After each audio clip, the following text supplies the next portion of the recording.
Alright guys, game number 1, we are at the Go4Heroes Monthly Final. The Goofers are playing versus ITG right now. Cursed Hollow is the map. I'm here with AntiHero and we're going to give this a look. 6 teams overall actually checked in for this. As I said, it's the monthly final, so we should actually starting with the best of 3 here. That's at least what we expect. Couldn't really find perfect confirmation from the players yet, so it might be a best of 1, but I actually think it's going to be at least 2 maps here. So we're going to jump into this one.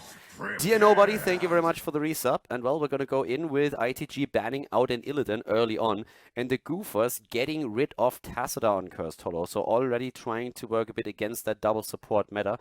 I mean, AntiHero, what would you expect here for a Cursed Hollow game? I mean, Goofers was fun. I feel like they try to ban out the Tassadar so they don't give the Sonya setup. We used to see that a lot with the double support Tassadar with Sonya. So I feel like Goofers are trying to target that against ITG here, but we still have to keep in mind with the global heroes like Falstead, which is currently getting selected by ITG here, and the Haka still open. So teams should try to focus a little bit on the global soak capabilities, and they should try to pick up some interrupt heroes, which they're trying to go for with Falstead for now. Yeah, and I mean, like, one of the heroes that is, of course, very strong on the map as well when it comes to the interrupt is Tyrande in general, and we've seen her in a lot more double support composition as well, so that could work for them. But ITG with a Falstad for the global, the Goofers also with a very good poke on Li Ming here. She's actually, like, very cool. If both even picked up Li Ming and Tyrande, that's a lot of poke and interrupt for any kind of tribute fight that could potentially happen on this first map between the teams. Looking at Tyrande, we know that the Goofers have to pick up another support. We didn't really see solo support Tyrande in a long time. So ITG maybe could target to get another healer in, picking the Rega away from the Goofers here, trying to maybe even get the Sonya, which we used to see quite a lot. But there could also be the potential to pick up another global soak hero like the Haka here. Maybe even an Abathur try something new. But I feel like going standard with like Muradin and the Haka would be a good choice. But they're hovering the Stitches right now. Kind of interesting that early in the draft. Yeah, it's a pretty early Stitches, and I feel like the priority on Stitches could actually lead us into one of your favorite talents, into Gorge, since that's something that Fnatic played during the last Global, where they played Stitches with Falstead, went for Hook, Gorge, and Mighty Gust to get a secure kill against the target. Normally, I wouldn't even have said that they would go into something like this because you get so much value out of Putrid Bile as well. But with them prioritizing Stitches that highly after they just picked Falstad, it feels like it could at least be an option for them. It's actually also the same map where Fnatic played it during the semifinals at the DreamHack Tour. I mean, we saw Fnatic having a lot of success with that strategy in the late game. In early game, it wasn't quite that effective, but well, in the end, they didn't even win the game. It got to that 1% core, right? So that was kind of unfortunate. But yeah, going for that composition, we saw it from Fnatic, as you already mentioned. Going to pick up the Rega here as well to deny the burst steal, maybe even deny a cleanse. But the Goofers probably will look forward into picking another healer. And we might even see a ban out from ITG on another support. Maybe on the Monk, maybe on the Uther. I'm not really sure. I think I would ban out the Uta here, but Goofers should take out another tank, so ITG doesn't get the double tank lineup. Stitches as a solo warrior isn't the greatest here, and Goofers have to get another tank for themselves as well. Yeah, and there is actually also that ETC still around, and ETC is one of the heroes that probably the Goofers are looking for at this point if they get a chance to. They would have a very, I guess no matter what, they are going to have a decent setup with stun into stun. They are potentially getting a Muradin here or an ETC, whatever they want. ITG can only ban out one of them, and the other one is going to end up in the hands of the Goofers, so they can make that happen. Greymane, first of all, banned out. And Greymane would actually also be a pretty nice setup here for ITG, considering that they might still add that frontliner. A Greymane would be a very strong finisher, but it seems a bit like the Goofers are a bit afraid of Tracer with their Li Ming and Tyrande that they are running, and they actually ban her out. So Tracer banned out, leaving Greymane open, and still both of the tanks that we talked about in the game. Yeah, banning out the Tracer, they might fear that they get bursted with their squishy lineup for now. They don't have the Tassadar, which enables the vision to see where Tracer is going, to give some more shields. Tyrande gives a little bit of healing extra to the team, but she's also really squishy, and against Tracer, that might be a little bit of a problem. Banning out the Uta, as we already mentioned earlier, against the Gorge, which we could potentially see, we do not know. It could also be just another Putrid Bile composition, is a good choice. And then the Sonya and ETC pickup on the side of the Goofers, going for a more solid approach to the game, trying to get a little bit more frontline here to tank for Li Ming. And this is actually starting to become a very cool setup for them, because now they can still go into a second support if they really want to. They have the Sonya, they have the ETC at the front line. ITG, if they are trying to play with the double front line, can go for Murden if this one is locked in, and they do. And as you already said, they have a Stitches here, so in theory they could also just simply try and go straight into a Lunara. And to be quite frank, Lunara is actually something that I would like a lot at this point, because Tyrande is currently the solo support for the Goofers, and if you pick Lunara, then you definitely force the Goofers into going for a second support. They don't have a choice anymore to play with the Tyrande solo. It's not really all that common anymore, but we see it every now and then. And which hero are you going to pick in that case? You can, of course, always try to play with Brightwing in that sense, but Uther is already banned, Rhaegar is already, taken, the Tacita is also banned out, so I feel like Lunara could have done a lot. They locked down a Vala though, and if they would add Lunara as well, then they would have a very, very backline heavy setup. So I'm not quite sure if I still like that choice. Going for so many squishies might be not that great against Li Ming. She could even opt to go into a Seeker build then, going for a little bit more of a poke build. But I would have liked to see a Lunara pick, but we see Anubarak getting hovered over. He recently got changed. A lot of people are saying he's quite strong. Yep. So a double tank lineup with Stitches, Anubarak could probably turn the whole draft around. And thinking about Putrid Bile and the Locust Swarm, it could be a nice setup to have a lot of AoE damage on the tanks with a lot of self-sustain. We haven't even talked too much about the new patch, but one of the heroes, for example, that got massive buffs as well is Arthas, and he's currently by most of the pro team in scrims picked actually quite early. Anubarak, as you already said, he also received a few changes, especially after level 13. He can now finally dish out a lot of damage thanks to his carapace and the additional damage that he can dish out with it. So he can go deep in the fights and really wreak havoc into your opponent's backline. He has also the opportunity to just simply move away. And yeah, Anubarak is actually a very nice addition to the setup here. Still a little bit surprised now that I think about it that we do not see something along the lines of an Arthas. Karazim picked for the Goofers as a last choice. That would have also been a great hero against the Lunara. Actually slipped my mind here a bit earlier. So we have a pretty interesting setup right now for both of the teams. I love that we have Anubarak currently in the meta again. We're seeing a more traditional composition for the Goofers right now. But well, I suppose let's jump in and find out which team is going to take it here on Cursed Hollow at the GO4Heroes Monthly Final. Alright everybody, welcome to game number 1 between ITG and between the Goofers. So right now we're having to the left side the Goofers and to the right side it is ITG. Blade currently starting for the Goofers here with his Sonya. We have him Bims on Karazim, we're seeing Nasty on Li Ming, Lotus on ETC and Fury on Tyrande.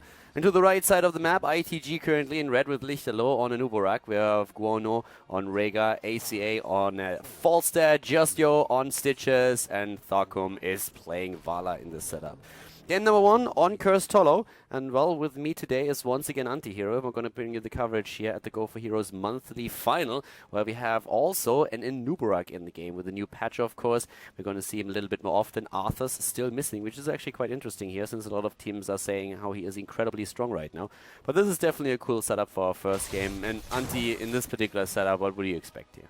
I expect ITG to go for the tribute fights more often than I see Goofers going for them.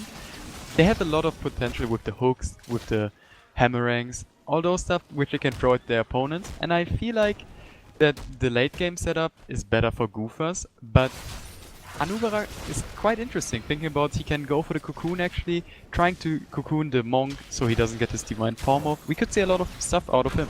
Yeah, I'm actually very happy that we see Anubarak back in the game, because that's one of those things that we've been missing for a long time. He was just not really strong enough. And by now he can also dish out quite a bit of damage, but at this point the bug is about to be squashed because we have that stun combo. Interestingly enough, he survives though, is able to get away, and it was nearly a counter kill against Lotus at this point. So yep, job well done here. On level 1, Dampen Magic is currently one of the main talents that you see on Anubaraks when they are used in scrims. We have the same talent, by the way, taken for Stitches now too, especially against heroes like Li Ming. That's of course very powerful. top lane pressure right now with Sonya going up against Falstad.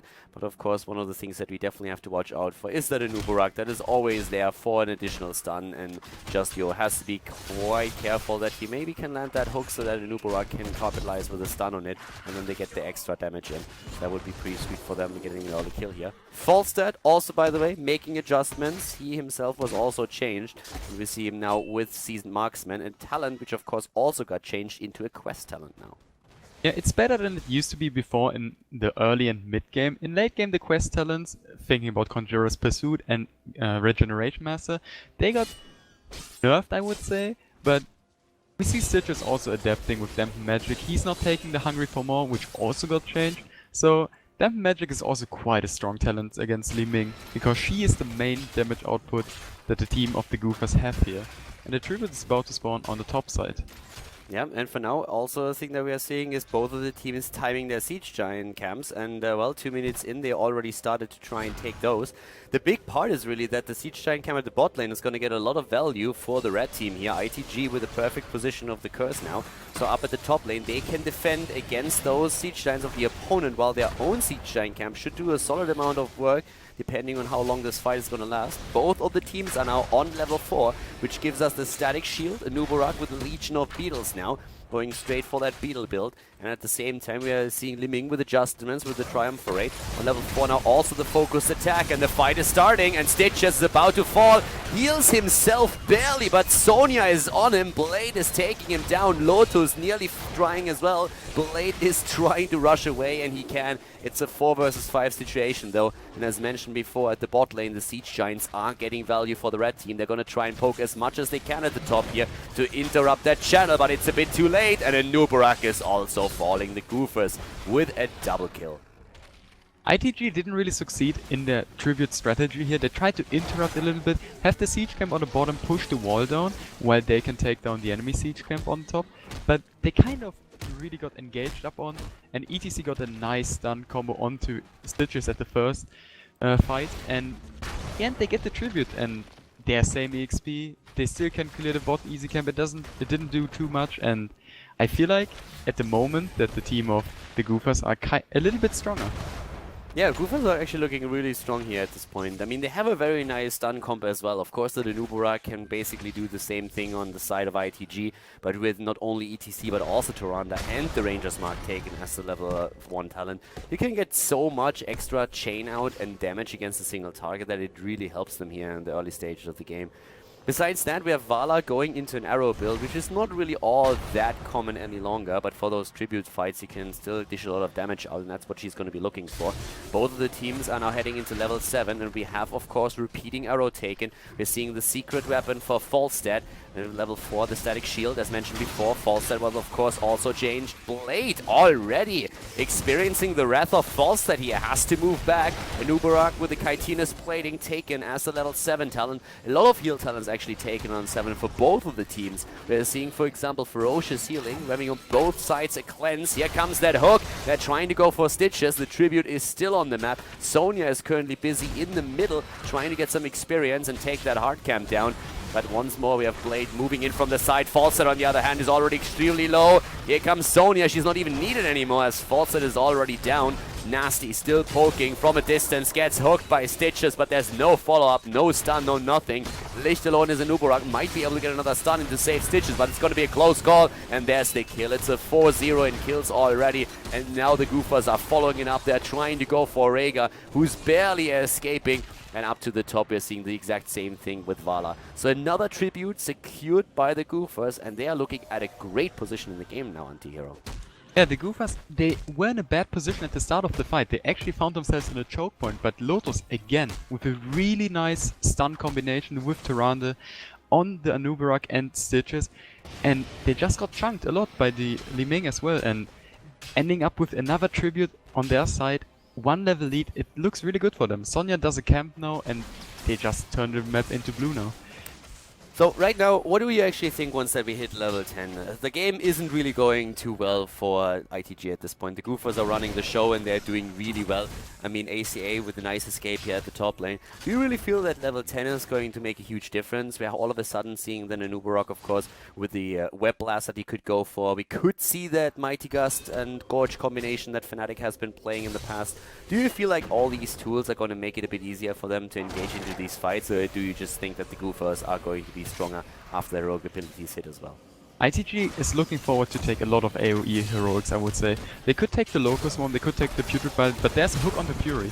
That was a really nice hook on Tyrande, very well done, and she was under a lot of pressure for a few seconds. That was a scary hook for sure, but Fury gets away, and the healer is split from the team and blasted into the next universe. Well done here. Anubarak also in a lot of trouble right now, trying to escape as Lotus goes deep in, potentially for Stitches. Blade is still on Anubarak. Here comes that stun, and Blade is turning around, trying to help the rest of the team. Anubarak let go for now. Bims is going deep on his Charism. They get the kill against Stitches, and that's 6 kills against one. Bims in trouble. Palms himself. It's not getting triggered, but he allows him to get the cooldown for the heal, and they go back in to take down the bug.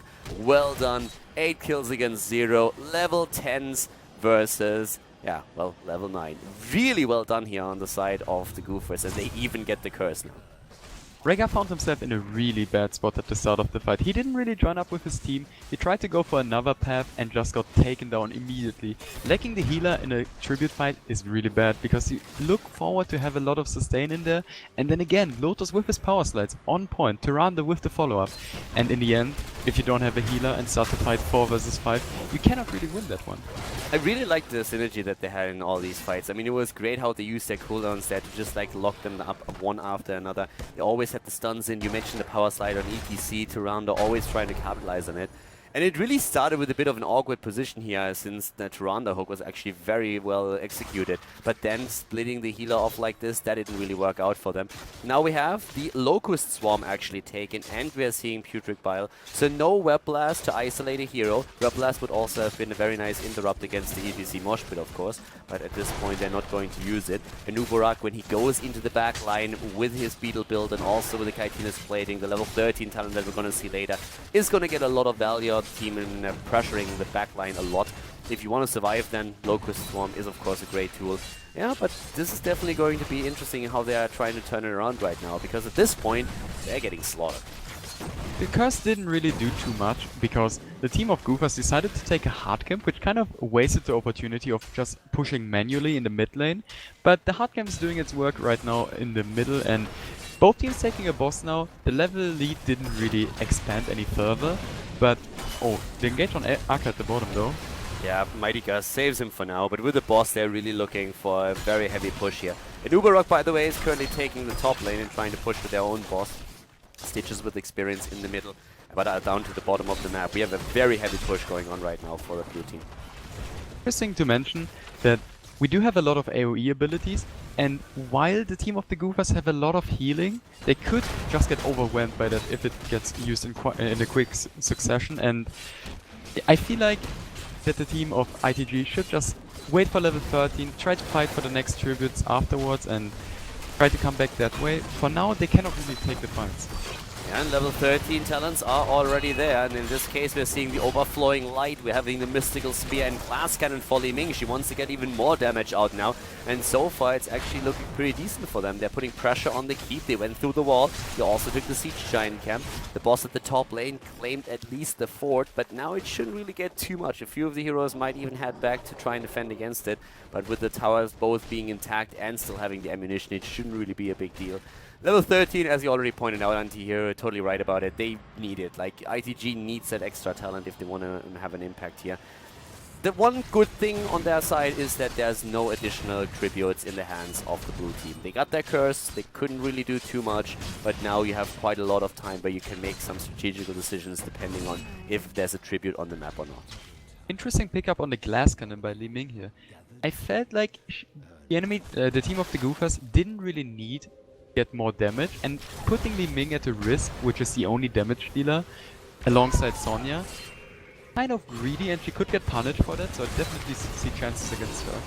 Interesting is also that we have a Frost Shot taken for Vala, even though she can't capitalize on it, mainly now because she's of course in a position where she can slow Sonya down. Nice kill against Falstad here. The Mosh Pit attempt in and the kill against Vala as well. The damage output is just a bit too much. Rhaegar has eliminated two. Sonya already on Anubarak, and we have Stitches falling as well. Lichterloh is able to escape just barely, but that fight was a disaster for the red team. ITG they haven't gotten a single kill in the entire game. It's 12 kills against 0 on the Goofers are just playing an exceptional game here right now, controlling every single fight start to finish.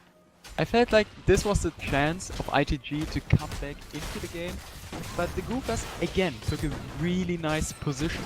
And Lotus again with a really good power slide into Mosh Pit combo, basically putting the team of ITG in two different places, and they couldn't really help each other, and if you don't have the synergy in the fights, you will not win those.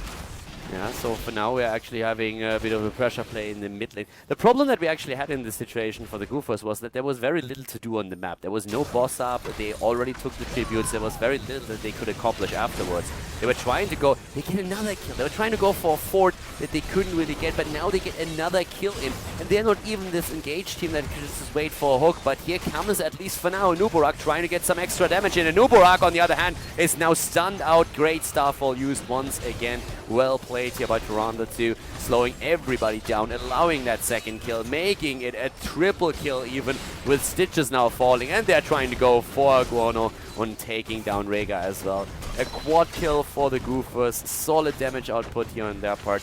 Really well played so far in the game, and they have now level 16 versus level 14. They are playing an exceptional first game here at the GO4Heroes Monthly Final. Tribute up on the map, it would be the second one for the team of the Goofers. The third one maybe would also secure them at least one keep. Bosses are about to be up in about a minute, so they could look forward to take those, maybe push a keep with those, but for now they took down the outer structures and they're looking forward to just take down the last fort at the top. And I see the Goofers just in a very dominant spot here. Yeah, I mean, they are 3 levels ahead at this point. They have also Ranger taken as the level 16 talent. Tyrande going for an interesting build. I mean, basically what she's saying is, I don't need my cooldown reduction. I'm completely happy with only going for PS to interrupt tribute channels, and I'm going to go for Ranger for the extra damage as well. She's not trying to capitalize on the cooldown reduction, so it's a bit of a hybrid build from what we're seeing on this part. I actually like it. If you have the double support, you don't necessarily need to go for the extra CDR. For now, we have Rangers Mark on 1 that allowed a lot of kills in the early game, a lot of pressure plays. 16 would be an important talent for ITG, of course, but at least they have with their 13 talents now an opportunity to bring Anubarak a bit more into play, since he has that extra damage with the Eradicating Spines now on his Heart and Carapace, which is going to be very, very important for the setup. Their problem really is that especially their damage dealers die way too early in the fight. Positioning seems to be a bit an issue on their part. They do have to walk together S5, try to maybe not stack S5, but just go the same path. Before that they used to go in 2 different ways and kind of got caught by Lotus a lot with his ETC. And now this third tribute on the map, the Goofers know they do not have to take the tribute yet, they just take down the boss, and now it's either you defend the boss or you defend the tribute. Can they interrupt? They have Tyrande still. Cooldown should be ready. There's the... Oh my god. Misses the owl and the tribute is taken. That could have been a much worse situation for ITG. But if they lose now Anubarak again, that would of course be a disaster. Stitch, there's the kill against ETC. That's the first kill that ITG got. And they have level 16 talents now. Anubarak is dead as well, but it's still a 4 versus 4. Keep that boss in mind, on the other hand, that is still at the bot lane and very busy there. So if they move back down right now, the one thing that the Goofers can do immediately is take the boss at the top lane too, and that's what they're trying to do. ITG is splitting themselves to deal with the situation, trying to force them back, and it might work out actually. Boss is taking the keep down quite low. It could actually fall in the end. Fawcett might have enough damage here, and they actually stopped doing the boss because Tyrande was showing herself, and they were scared that they might get caught there. The boss almost taking down the keep, maybe even with the slam. Oh, just killed. Oh, that was close. Yeah, really, really close call there.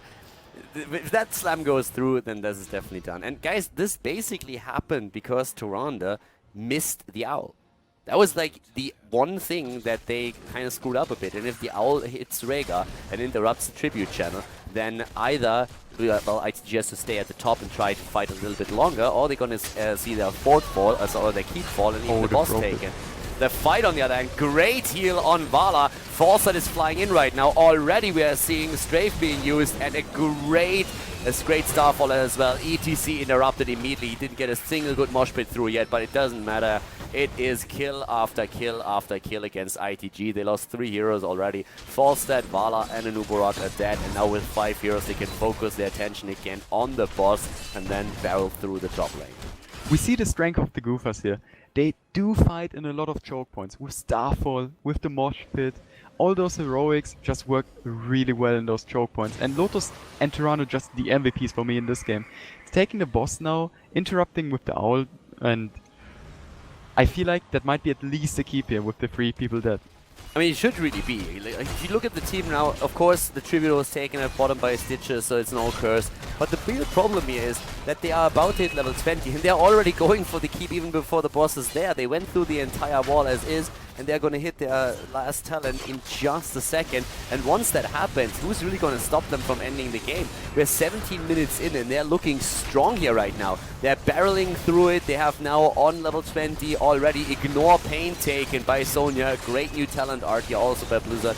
Peaceful Repose, but they lose ETC. That might actually be a chance for them. Bims is trying to get away here. We are also seeing the first Storm Shield being used, but Rhaegar in trouble. Blade goes in, slams him into the ground. Well done. But Blade is now isolated, and he can still go deep with a Whirlwind. Gets the palm. Peaceful Repose is going to bring that up in a moment again. A double kill for them. Sonya value right there. The boss already on the core, and things are looking dire for ITG now. It's looking incredibly close. I feel like that the Goofers could potentially go for the core. It's quite risky. They try to go for it now in the end, and Starfall is also on the core, and it's enough in the end. Yeah, well done. The GG, and game number 1 ends up in the hands of the Goofers, taking the lead in the best of 3 series here at the GO4Heroes Monthly Final.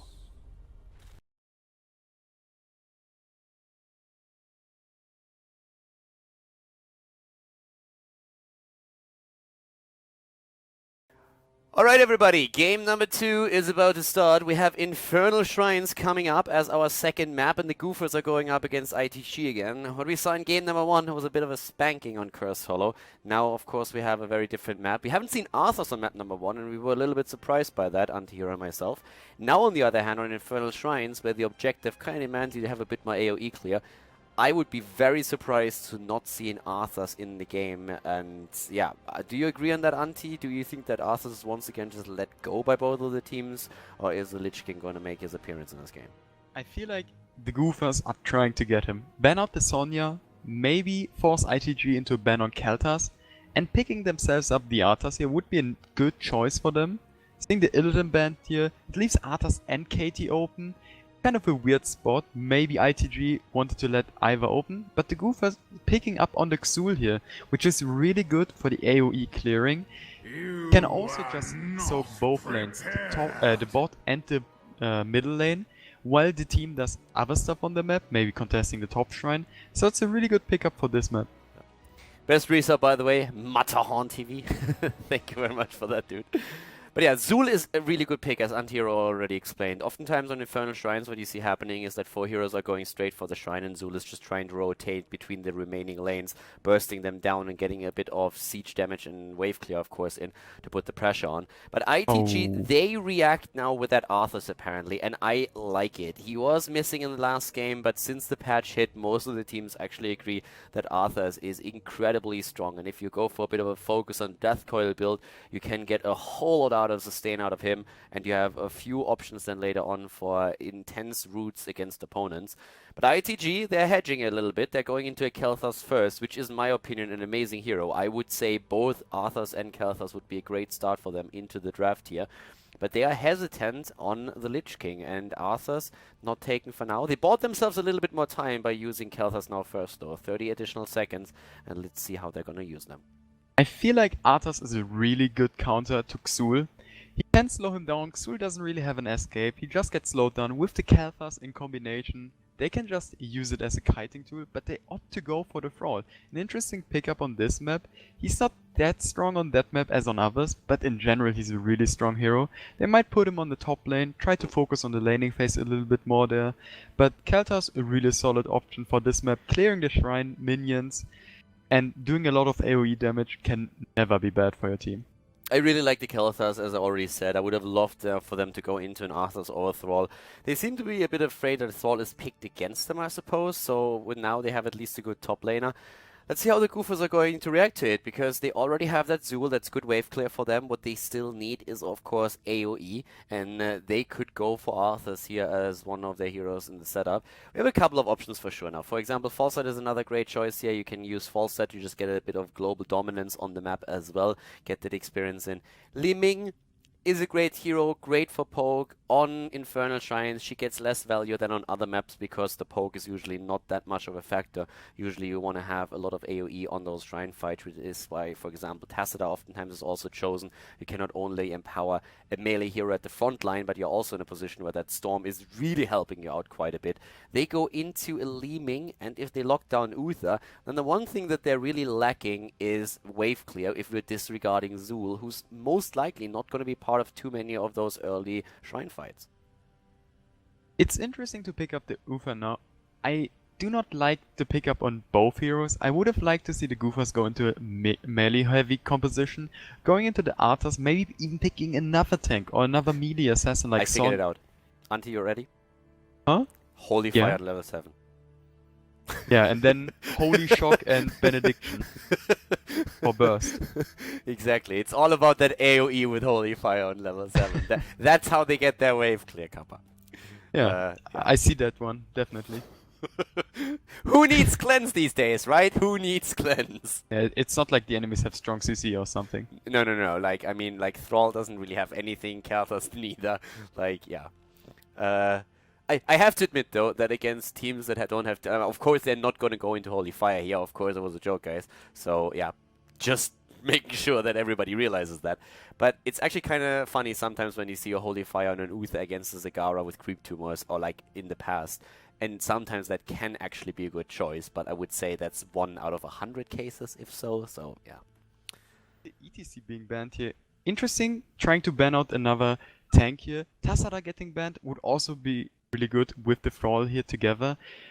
I like the ban on the Goofer side. I don't really like it on the ITG side. Maybe they want to ban out the tanks here. I could see them going for an Arthas and picking another tank as well here, just having that heavy frontline here. Arthas Rega, insane combination. Yeah. Getting that shield on Arthas, he just does a lot of damage with that. And you can pick a Lunara with Arthas as well, you know, like there's so much that they can do at this point. Lock down that Arthas, you have the option of going for Lunara then later on, or you can go for any Executioner hero as well with all the slows that he really provides. I would really love for them to do that. They can get position on the shrine. Arthas oftentimes has a bit of a problem that the mobility that other tanks have with the engage. It's not as strong on him, but now we have that level 20 talent with the movement speed. We have also those objectives that force you to a battle on the shrine itself. ITG, they go for Arthas, and I am loving it. Lock him down. He is a god with Rhaegar, with Thrall, with that Kel'Thas. It's a great setup for an Arthas here. He has become so much stronger. I think this is a really cool draft for them so far. I like to pick on Arthas. It's one of the best heroes in this patch, I would say, on the tank depart. And I would like to see ITG picking up another tank or Lunara here. Either of those, maybe even getting a Dehaka in here for the global soak. And Arthas is a really nice choice against Uta and Xul here. I honestly believe if they pick a Lunara as the last pick, they're going to destroy the Goofers. At least from a draft perspective. Because Goofers, they have now an Uther Tyrande, they have that Zool. It's a lot of like... If they pick a Mirrodin right now, it like feels a lot like they are trying to play that rotation game where you get the kills in early on. You are trying to go stun into stun and play that stun chain, which on so many maps I would totally agree with. But on Infernal Shrines, I feel they have to adjust it a little bit. The Goofers are playing a snipe comp, and they do not cater to the map at all with that draft right now. They just lack a lot of AoE here. I see Xul being really good here. Li Ming is okay. She can clear the minions on the shrine, but she doesn't really want to. And Mirrodin, he does lack AoE, but it's a tank, so it doesn't matter that much. But Uta and Tyrande really don't really work on that map. And ITG going, as I said, for another tank with the Tyrell. Interesting pickup. didn't really get changed a whole lot, but some changes to his talents made him better than before, I feel like, and let's see what they're going for. Tiro would also be interesting. I still have to say I would have loved the Lunara pick here. I think Arthas with the Rhaegar behind him does have the sustain that he needs now that he got changed quite a bit. So with the Death Call build, you have usually what you need for that, and Thrall is also at his side. Tyrael is of course going to make sure that all of those additional, like first of all, he provides the shield and you have the sanctification then on level 10 too. That helps you a lot if you're trying to make sure that the Goofers are not going to get that kill in. And I guess what ITG is saying here is they basically look at the Goofers and they're saying like, okay, you're trying to like snipe heroes. One of the tanks that definitely going to help us against that is a Tyrael, and if we can deny that to you, then basically your win condition for the fights is gone, and we can dominate the rest of it. But they're also putting a lot of faith in Kalthus in the backline, don't you think? Yeah, I think Sanctification could also complement Thrall a lot here, so I like the draft of ITG better overall here. Yeah, I agree. Like as I said, I would have preferred a Lunara, a little bit more of an aggressive style. I can see why they went into Tyrael though, but overall, no matter which hero they pick here on the last one, I really like that draft a lot. I feel the synergy with Arthas and with Rhaegar is great. Thrall is a good hero to have next to them. Kelthus in the back is also amazing. So ladies and gentlemen, game number 2, Infernal Shrines. The Goofers going up against ITG at the Go4Heroes Monthly Final. Alright everybody, game number 2 is starting up. We have the Goofers going up against ITG once again, and this time we are on Infernal Shrines. As you can see now to the left side, we have Blade on Zul this time, Nasty on Li Ming. As you see, Bims is on Uther, and we're currently having Lotus on Meridian and Fury on Tyrande. To the right side of the map, their opponent got a little bit spanked in the first game, but they have a pretty cool draft for the second map, and that might be all the difference. We have Lichterloh currently on Arthas, ACA on Kelthas, Guano on Rhaegar, Tharkom on Thrall, and Justio is playing the Tyrael. So I'm liking the setup here quite a bit. AntiHero, of course, casting with me once again, and all the way up at the front we already have Arthas the Lich King. Looking good and going into the Frost Presence with a reduction on their Howling Blast's cooldown, especially with that later level 16 talent. You can get a lot of lockdown against heroes. Yeah, Arthas does have a problem against the setup of the Goofers here. He might run into some stun lock situations where he cannot get out of in the early game, but Rhaegar at level 7 could take the cleanse here, and I think he will, basically negating that potential against Arthas here. Yeah, he definitely should go for a cleanse here. I mean, we've been talking about like cleanse already a bit, and it's one of those more or less mandatory talents if you're up against opponents that have a lot of stun lock. So for now, as we see with the level 1 talents, we have again Ranger's Mark taken for Tyrande. There's a pretty high chance that we're going to see maybe a hybrid build again as in the last game. It's not as strong on this one as it is on Cursed Hollow, of course, but still it seems to be something that he's quite familiar with. At the same time, we're also starting to see them moving just in once again. Fury this time a little bit low, but is able to get away just barely though. Well done here. Early rotations, as kind of expected. Thrall at the top lane, we already talked about it during the draft. It's interesting though to see that he's up against Li Ming at this point. Yeah, Xul kind of wins the rotation for the Goofers here. He does have a lot of wave clear, and he forces the opponents into clearing his skeletons as well, which Keltas can do, but not as good as Xul can. And on top, Thrall should win the lane matchup against Li Ming, but with the ganks of Murden and Tyrande, he has to be a little bit careful that he doesn't overstep his welcome and gets caught by a gank. Yeah, well, the first shrine is now about to activate as well. The thing is that both of the teams are of course going to try and get the level 4 talent so that they can fight here. But let's see how Zul is going to play this, because normally you would expect the rotation, and yes, Zul already on his way up to the top. That's exactly what he's doing right now. We're having the teams already on the shrine trying to get for the first few minion stacks even before level 4 hits, and Zul is starting to push this in, whereas the red team is focusing a lot more on the objective right now, has everybody in here. Kelthas is the one rotating onto the lane to make sure that he gets the wave bursted down, but level 4 hits faster for the Goofers. They can take those talents, and they are about to, but Lotus pausing the game, apparently having a bit of a problem, but we can already see a lead in the minion stacks now for the red team. That should be the story of the game. The red team having more minions on the shrines itself, but the blue side having the kill potential on the enemies, so the win condition for the Goofers here is trying to take 1 or 2 guys down and then try to take the shrine minions, because in a straight up, let's try to get those minions, they will just lose against the Keltas. Oh yeah, not only Arthas, I mean even the Arthas with a bit of additional AoE damage, having that lightning shield of Rhaegar on him too, that's a lot that they have here. Already, by the way, frozen wastes have been taken, the mana cost reduction on level 4, not going into the death coil here, but he could go then also with a bit more of a focus on it. We'll have that active for a long time on that shrine. We're having amplified healing for Tyrael, who went into the Regeneration Master as level 1. Here comes the double stun on the other hand against the front line, but already 33 of those are locked down. Zul has been rotating a bit, a slight lead in experience now for the blue team, and they are starting to take possession of the shrine, but they're still far behind in the minion stacks, and this should be a no-brainer for the red team. One more AoE spell and it's done. There it is, 40 of those minions collected, and now they have the Mortar Punisher going through the bot lane. Level 4, by the way, for Zul, already going into Trugul's Essence. Probably going to focus a bit on the Skeleton Warrior build in this match. Zul being on the top lane most of the time during that shrine fight kind of gave the edge to the team of ITG here, and Xul really didn't get a whole lot of experience. As we can see, it's not half a level, but it's still half a level which they do have as a lead now, and Thrall just trying to soak back that half level difference now, and it's a really big distance from middle to top, so Xul cannot soak everything, but he tried to, and that's why we see not the biggest of the experience lead. I actually think you got roughly one wave, in one additional wave, and not much more than that, because Keltas always try to rotate into the middle to burst it away. Lichtalon is Arthas, gets healed. Guano is moving in, but it's a bit too late to really drop another ward here. Fury might lose his life though, and it is the counter kill. So a trade in the end after all. Well done here. Arthas isolated, but at least they got the Tyrande kill as a result. The level 7 talent hitting faster though for the Goofers. And I feel at this point, one of the things that we can, I guess, say is that from an individual player's perspective, the Goofers definitely the favorite team here.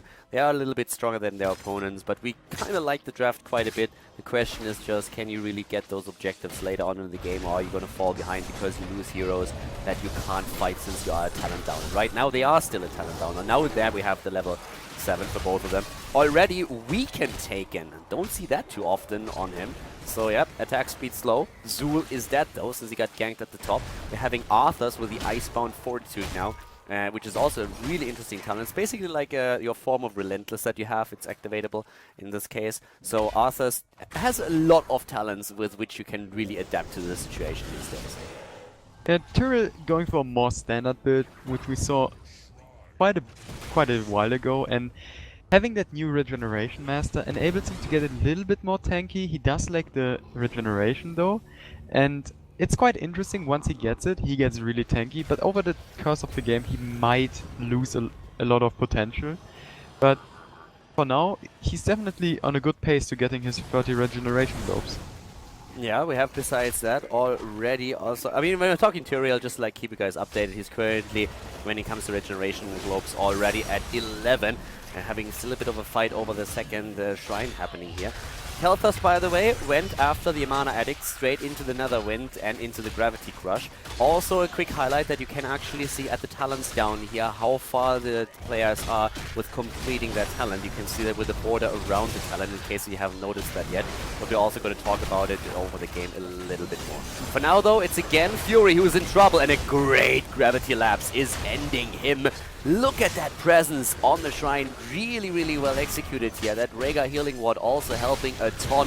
Very nice positioning. Arthas soaking so much damage here. He's always pressuring the opponent back. Frozen Wastes are great in this setup, and they are going again for the lockdown with the roots against Blade this time. They're trying to get the kill, and they do, but they're also very low. Lichtalon trying to escape here, so does Thrall. All of them are able to get away with the exception of Tyrael, who's now starting to move in again to at least burst the wave away. But we have now 28 versus 29 stacks, and the blue team is starting to take complete control over the shrine. Keltas going in again for another Flamestrike and Phoenix here, and it's a really close race here, 33 to 33 here, but Keltas getting stunned out and getting bursted a little bit by Lotus here, and it's a really risky race, and the Sun Ring going in. Yeah, level 10s are there, and it is a Frozen Punisher for the blue team. Here comes that Starfall, and uh-oh, they are on the run, and the Punisher's too close. Nice snipe from Fury, takes down Arthas. Rhaegar is also dead. Arthas was trying to do whatever he can. Everybody is low for the blue team, but it might not even make a difference, especially Arthas up at the top is already in trouble. A great stun from Tyrande once again. Bims is following it up with another one, and Blade is desperately trying to take to take Thrall down. That doesn't really work out. The Owl also flying in, but the mid lane is still being assailed as the Punisher is starting to make his way not only through the wall, but also straight for the fort. The lockdown composition of the Goofers here worked really well against the side of ITG here, and Arthas getting rooted by the Punisher here. Yeah, Arthas getting rooted, and by the way, Syndragosa as the talent can help them, of course, to catch the opponent when they retreat, and that's exactly what's happening here. Trying to go straight for the move. A nice cleanse on Fury saves him. Bims is also able to get away, but that Syndragosa engage was definitely scary for a moment. The Poison Nova, Wave of Force, they have been chosen for the blue team, and for the red team, we're still seeing the Ancestral Healing, Sanctification. We have Thrall with the Sundering, and Ancestral Healing plus Phoenix for Rhaegar and Kel'Thas. Still a level lead, though, for the blue team, and they already have the first game that they won, of course, early on in the best of 3 series. Yeah, Arthas with the Syndragosa here enables his team to have a really nice engage. With Tyrael and his Sanctification, they can just dive really deep. So yeah, talking about diving, we have Rhaegar already moving in as the rest of the team is focusing on Muradin. The cleanse is saving him for now. Blade is retreating now too. That all of them get away without falling. So actually well done here. They have a bit of an engage here, a bit of an idea, especially with Thrall using his Sundering to maybe snipe one of the heroes, but the blue team is completely retreating. And of course the one thing that the red team is currently worried about is that level 13 talent that we're going to see for the Goofers very soon. yeah, the Goofers looking forward to get level 13. They do a little bit of camps here and there, try to get the last bit of EXP, trying to wait for the next Punisher, for the next Shrine phase, to maybe even secure themselves the Punisher before the team of ITG can get level 13, but the invade at the easy camp here.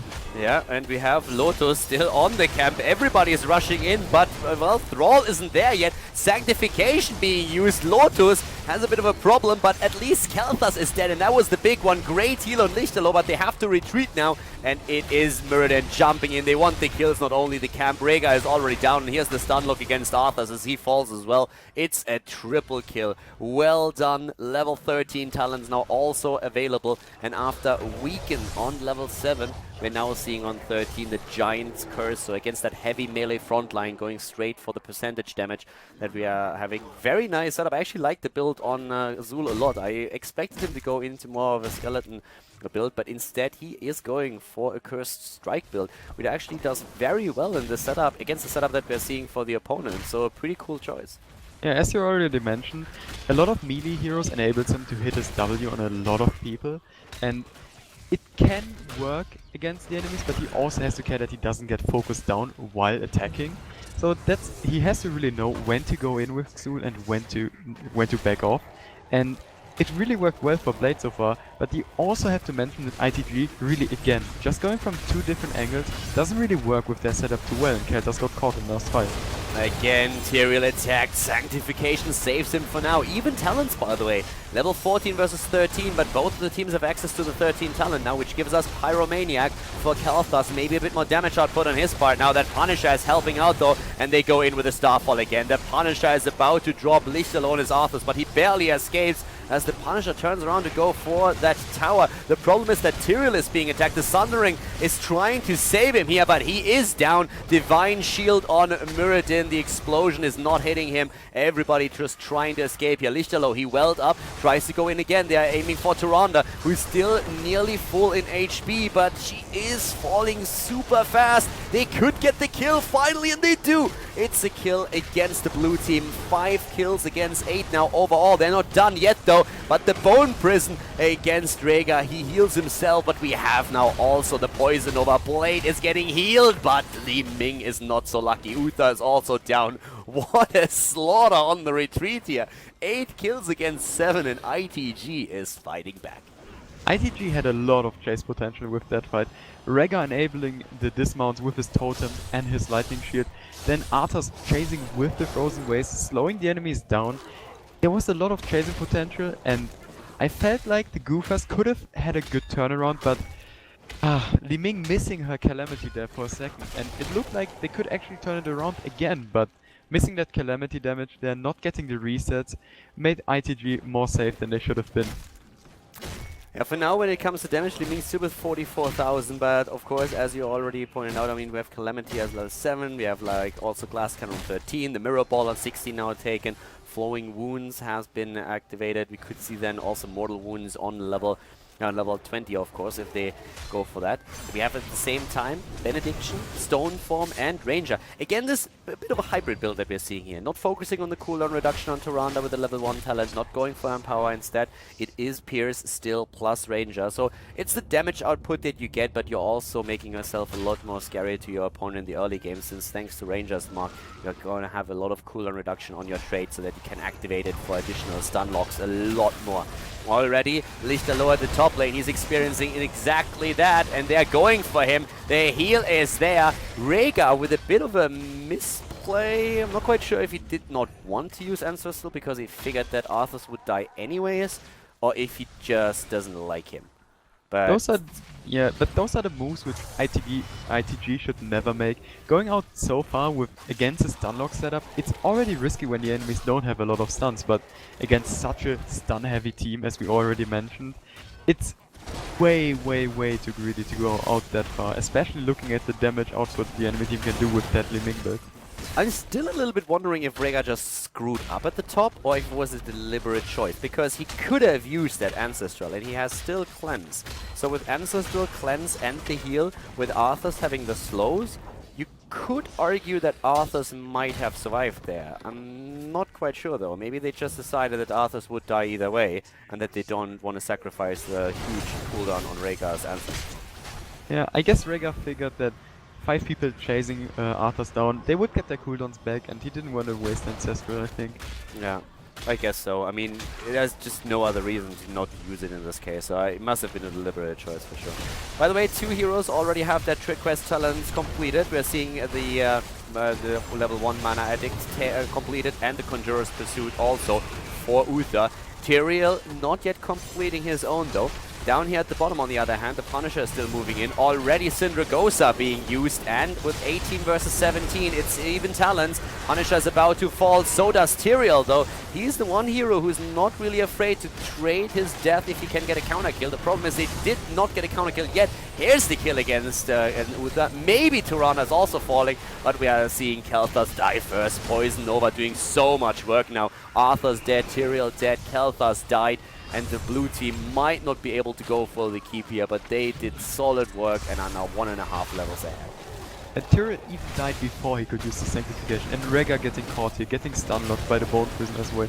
He might not fall, and he does fall, and Fury also pretty low there, and Troll going for the kill, maybe? Going for that Lightning, getting the kill. He needs his win Fury and is able to get away. Okay, but the fort now, or the keep, is definitely going to fall. I mean, with only 1 hero ready for defense, it's just not gonna happen. So it is nearly level 20 versus 18. Thrall was doing some solid work down here, but it's now 13 kills against 9. And the problem really is that we have right now not a single keep or fort taken down by ITG. They haven't claimed a single structure yet. They also have to care that the catapults don't really push in their core now. They don't have a global, like force that could have defended it, but they don't have a global here, no Dehaka, nothing, so they have to go up to the top lane every now and then to just deal with the minion wave, which is kind of annoying if the Shrine would spawn at the bottom soon, and level 20 also soon for the Goofers here, and they will get quite a lot of strong talents on 20. Yeah, at the same time now with level 20, as you just pointed it out, we're having that hitting now for the Goofers. And they have, as expected, the Mortal Wound. We're seeing Tal Rasha's element taken. Redemption, Hardened Shield for Murden. And Tyrande could go for the Celestial. I mean, she has a couple of options now of what she could go for. Celestial Wrath if you really need additional damage. But there's, of course, a lot of options of what you could see for her. The 20s would also be very strong here on the side of the red team, though, if they can get this far. Storm Shield, by the way, for Tyrande. Damage, not really what they're looking for at this case. Storm Shield for another fight. And let's face it, if they actually claim another Punisher, they could go for keep number 2. And with them having their Storm talents already, it's very unlikely that ITG actually moves in to try and contest this. ITG trying to get the 20 here, but they can only soak 2 lanes at the moment because the top lane isn't really pushed in that far due to the hard camp of ITG. And getting maybe a little bit of structures at the bottom could grant them the level 20, which they can then opt to go for a fight, but it looks really grim for now. The Punisher is also going to be an arcane one, and in late game arcane Punisher is insane. Yeah, they're always brutal. I mean, Arcane Punishers, they are incredibly strong. Even in the early game, you get a lot more value out of them, especially if they drop their Arcane Sentries near structures, then you get so much damage in there. And the Arcane Punisher in the late game, as the scaling process continues, as you already pointed out, AntiHero, incredibly strong. Now we have 20 versus 20, and in this case, it is the Anti-Magic Shell, which is actually going to be great for Arthas. We're seeing Storm Shield taken, we have a Hardened Shield, we have the Ball of the Storm and Kelthas. I would like to see maybe even Master of Flames here. I mean, you could go for the Rebirth on the Phoenix, of course, if you wanted to. It's a very popular talent these days. But Master of Flames might be exactly what they need. With a couple of lucky channels, they could get that through. Here comes Syndragosa. Kelthas moves in, and they're trying to go for the lockdown, but they are able to burst that Punisher down really fast. Nice heal on Lichterloh. They are able to get that Phoenix in. Here comes the Sanctification. Maybe a kill that would really help them. The Punisher is down. ACA is incredibly low. Has to deal with the catapults. There's 4 already. Here comes that Poison over. And I think ITG would be well advised to move back right now. There's not going to be a lot of time until we're seeing Goofers turning it around again. Leaving with the damage output against Lichterloh. You can't really afford to eat that damage. And the Owl is nearly taking Arthas down.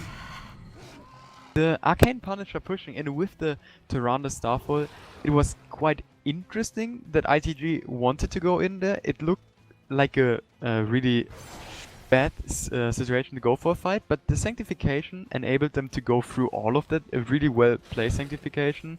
But Kelthas in the back, he couldn't really go for the damage output. He got chased by the Punisher, and with Kelthas maybe doing the damage, they could have taken people down, but he just got zoned by the Punisher, and they didn't lose the keep yet. It's quite low though, and at some point in time when you fight for the next shrines, it could just fall down to a siege camp. One of the real problems is really that Kelthas is not able to get the damage out that they really want. We have currently Thrall with 52,000, and traditionally speaking, he's definitely one of the characters that is able to get a lot of damage in, thanks to the poke with the Chain Lightning in the early game in particular. And overall, he's just like very nice for his output. But especially with Master of Flames and the build that we're seeing here for ACA, he should be able to get a lot more damage in now in the later stages. The problem for them is really they need to go for a Punisher at this point. And we have Mirrodin split from the rest of the team, trying to put more pressure onto the top lane to force them back eventually. The red team is looking for a fight though. You can clearly see how they are trying to invade your opponent's side of the map to see if they can maybe force a battle somewhere, because eventually they need to make a stand. Once again, the mid lane being pressured, it's just waves being cleared out, forcing the red team back to get maybe a bit of an advantage and take another keep down.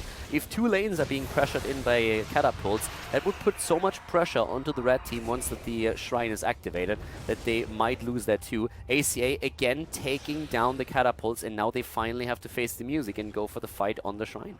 Goofers need to stall here. They have the advantage of the catapults running down the top lane, and the temple is at the bottom. So it's quite a long distance to just go for the clear at the top. They do not have any mercenary camps going for them, but we see ITG trying to go for a fight here. If they need to take a fight quick, or their base might get pushed in. Yeah, and they're trying to do exactly that. Here comes nice isolation from Tyrael, going deep for their potential kill against Tyrande. The Divine Shield saves her. They were going for the Sundering here, but Uther was not affected by it. Blade with the Poison Nova is pushing out the damage as he retrieves. Lotus in the thick of things is still alive. Good Ancestral coming through, saving them here. Lotus jumps out, but they can get the kill maybe against Fury. It was so close, but they cannot make it work. The lockdown against Uther, on the other hand, eliminates him. Fury is still alive, God knows how. He gets healed once again. Redemption, of course, is going to be ready for him, but at least the red team has a chance now to get few more minions. The problem is that we are seeing the Goofer already on 30 minion stacks, and they are coming back into the fight now as Bims is back thanks to Redemption, and Thrall is about to fall. He is down. Arthas, Rhaegar, they're all low and they're all dying. Arthas is dead, and now they are following it up with another kill against Kelthas. Guano is rushing away. He's trying to actually get the minions. He's saying, well, we maybe can get the Punisher here. The problem is, I don't think it's going to matter anymore, since everybody else is just going for the core. The Goofers don't have any of that and just go straight for the core here. And I feel like it should be an easy call here. With 3 people dead, Tyrion not having the most damage output, Rhaegar also being a support, not having the most damage output, and yeah, they will just take the game here. Yeah, Sanctification has been dropped. Just Yo is trying to do what he can, but there's very little that he can actually do. So at this point, it is going to be a 2-0 victory for the Goofers in this first round of the Go4Heroes Monthly Final. Well played, and GG was a great draft for ITG, but it was not strong enough to take the Goofers down. Well played, and we're going to see the Goofers advance to meet CLG in the semi-final now.